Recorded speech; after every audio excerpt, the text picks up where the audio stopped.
Managed Mentoring Guide for Getting Started in Beekeeping, Robbing Behaviors. I am Kevin England.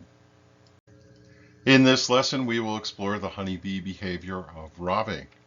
We will open with foraging behaviors, a description of robbing versus orientation flights, versus what you'll see for normal foraging. Some tips for robbing prevention, dealing with robbing incidents, and a discovery of signs of robbing post an event that has occurred. We'll end the lesson with a few tips of wisdom and insights. Every day the bees exit the hive in search of resources to sustain the superorganism. If you look at the slide, you can see examples of different things that they find on their quest. What you see is a simple concept that bees are always on the hunt to seek out resources. While it is true there are a bunch of ways that bees do forage, one foraging behavior is likely not as well thought of, but it happens. And it is alternative sources of food for bees. Things like sugary sodas and other opportunities will be found by the bees, but there is one of those types that flies under the radar, and it's bees raiding bees. Researchers and beekeepers like to refer to this type of activity as opportunistic foraging. In the times where nature is not flush with plants, bees will forage and explore other resources, and if a resource is available for the taking, they will aggressively pursue it. This includes weak hives which have stores that can be raided. In the normal run of things, bees will post guards at the entrance to defend against attackers. A typical colony will allocate a requisite subset of the colony to defend its life-giving resources. Sometimes, however, based on situations, a hive might find itself susceptible to attack, and if it's not staffed or it has weaknesses in defense, say it has cracks in the woodenware, it could be overcome by a strong effort by robbing bees. In short, weaknesses present opportunities for robbing. From a beekeeper perspective, there are two areas to consider. The first is when a colony is compromised for some reason. These present as a target to full-size colonies that can muster a large contingent out of their 50,000 bees. The second situation that puts a hive at risk is a mismatched hosting of hives. Small hives, say nuke boxes, sitting alongside full-size colonies could present as a target. Full-size colonies can dedicate a large number of resources to test a smaller hive and mount a relentless campaign to overwhelm the smaller colony and steal what they have. In good times, the pressures of robbing are not very prevalent. But when conditions present, it will ratchet up the pressure for the bees to seek resources. Sometimes it's easier for a colony to attack a weak resource next door versus flying miles in the quest to find some plants for forage. And then again, sometimes the stimulation for robbing behaviors is inadvertently triggered by our management practices. We always have to be vigilant not to leave tempting honey-laden frames sitting outside the hive during lean times, and be careful to avoid spills of honey when comb breaks during hive inspections. Know that if you happen to present some opportunity that kicks off exploration, that can lead to more aggression in the apiary, with bees incited to test each other. While on the topic, there is one wrinkle to consider. Bees that are compromised from the onslaught of varroa mite infestations do not do a good job at protecting colony resources. Colonies that implode from the damage of varroa mite infestations are very attractive targets to robber bees. In addition, some colonies that suffer from varroa mite infestations collapse altogether and abscond, leaving their resources for robbers to scavenge. A dynamic of that situation is that not only does the hive get robbed, but the bees may pick up the varroa mite population from the mites that are looking for new hosts.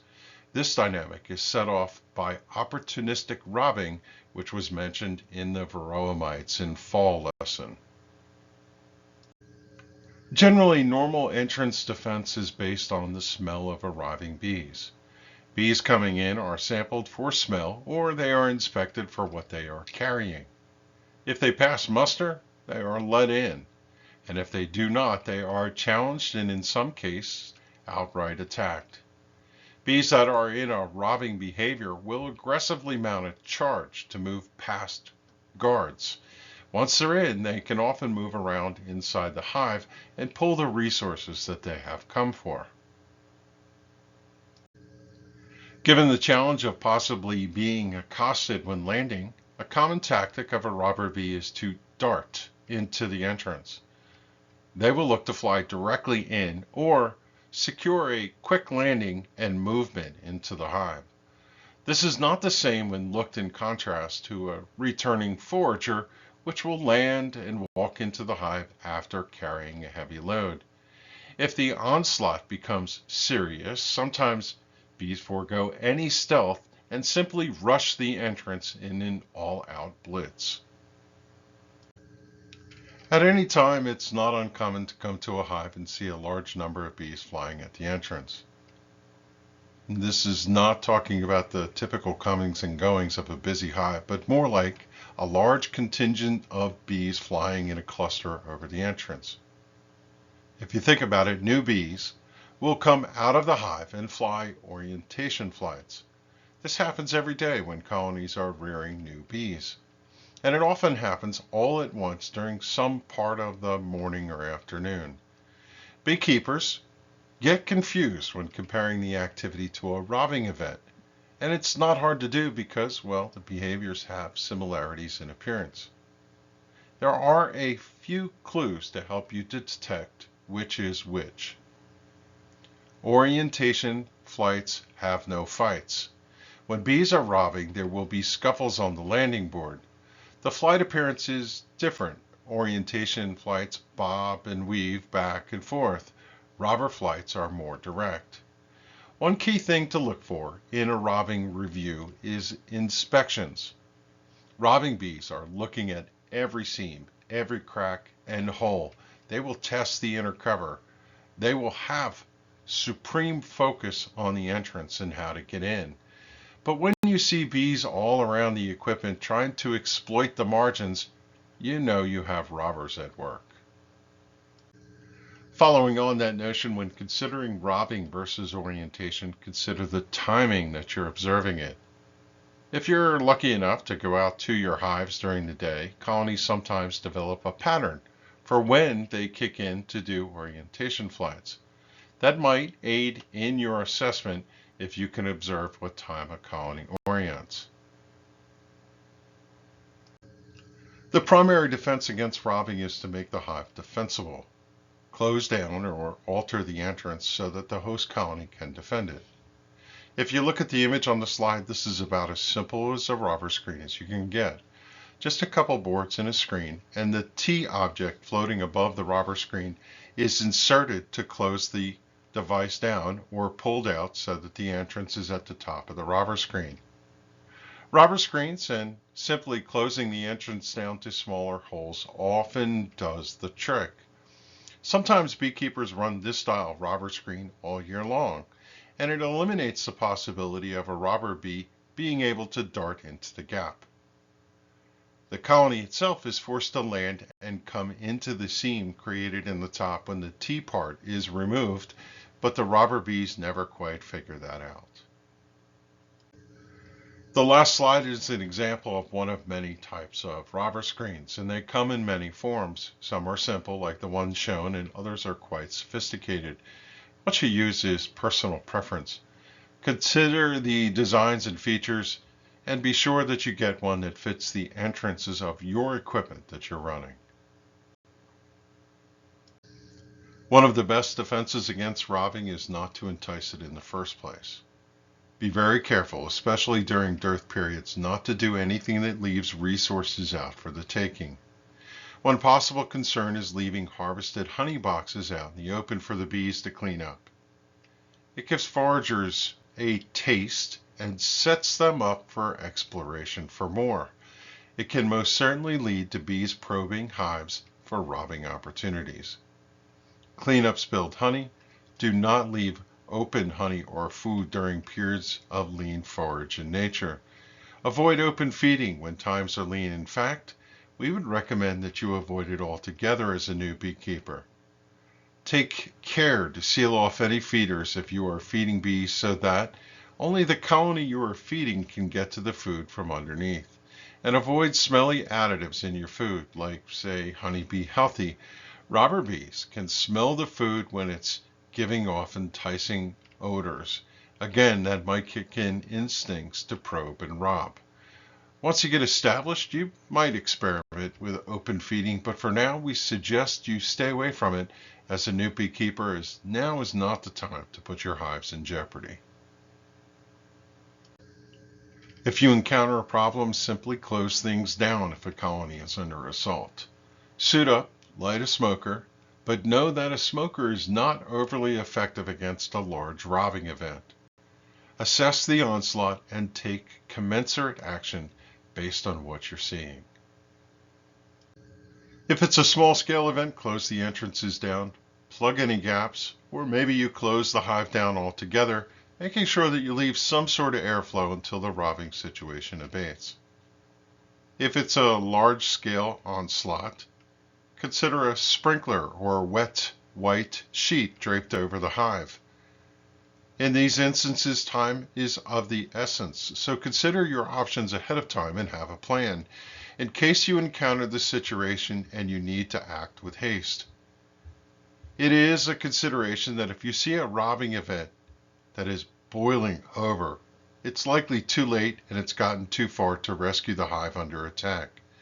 Still, that being said, you will have to act accordingly on your instincts when the moment comes and do what feels right. If you happen to have some sort of robbing event and you're able to stem it, you should realize that chances are it may happen again if the situation doesn't change. One tactic to consider in an apiary is how close the hives are to each other. If you encounter a robbing situation, one management practice is to consider the shape and layout of your apiary. Sometimes, spreading things out can make a bit of a difference, and layout should be considered as you watch your bees operate during the season. No one's able to watch their bees 24/7, and it's rather common to have missed an event altogether. If you come back to a hive and see wax shards at the entrance, you see shredded, torn cell tops on the comb when inspecting, chances are you're witnessing a hive post-robbing. This type of thing is something you often encounter in the spring when colonies are raiding deadouts of resources. Bees that rob, rip, and tear at the cappings, and that results in shredded wax flakes and tattered cells on the honeycomb where honey used to be stored. Another robbing sign especially seen after winter robbing events is staining. If you come upon a hive that has these stains upon the woodenware, you can be assured that the colony was raided of its resources. There's an age-old wisdom to share for you for food for thought. Most robbing events take place in summer and fall. Keep in mind, bees are preparing for winter, and in lean times they might get desperate to find resources to make the hive flush. As beekeepers, if we keep the hives flush by providing resources through feeding, we can get them by in lean times, and we may have an impact on tampering down the robbing instincts within the apiary. As it's said, bees that are flush are not apt to rob. It can be said that if you have two hives and they are both reasonably equipped, then it's just likely information for you, this presentation. If one colony is going great and the other not so much, then maybe you're going to have some work to do. If, however, both are at least moderate and you have them flush with resources, it's likely you're not going to see any part of a raiding party. Your job is to keep an eye on things and know your risk. If other hives are in your vicinity, you may want to proactively close down your entrances Do what works for you, as beekeeping is local, and you also have to accommodate your risk tolerances. You could win the battle by maintaining strong colonies that have plenty of bees to defend their resources. Close off and prop up weak hives, get them to a state where they can defend themselves. Or if you have smaller hives near larger hives, separate them so they are not perceived as a target, and make sure that you close down the entrances so they can defend with the bees that they have. Watch for events and have a plan should you encounter one. In this lesson, we covered the basics of robbing events. Coming up, we're going to talk about mite infestations in fall. We'll give some guidance on how to prop up any weak hives that you might have so they can get through fall and winter. And we'll follow that with a lesson on setting up your hives in a compact form factor optimal for overwintering. If you have questions, you can ask at our next online session. You can also send an email to the address on the slide. If you're watching from YouTube, you can leave a comment below. Thanks for watching, and we'll see you at the next lesson.